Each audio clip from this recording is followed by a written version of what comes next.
Hey guys, welcome to this video. Today I'm going to show you how you can remove watermark from a TikTok video. So let's go over to TikTok and let's choose a video that we want the watermark removed from.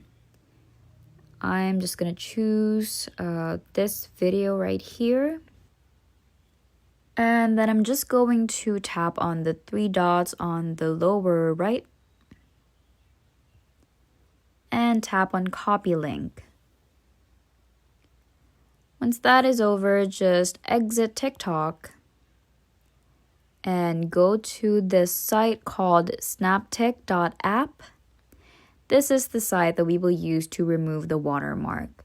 So let's just paste the link that we just copied and tap on download. Now when your video shows up, just tap on download again and that should automatically start. And once it's done, just tap on the X to exit the ad. Now let's check if the video no longer has a watermark. Let's tap on the download icon.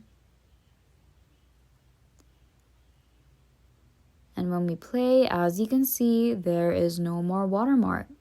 Thank you very much for watching. I hope this helped, and we will see you in the next video.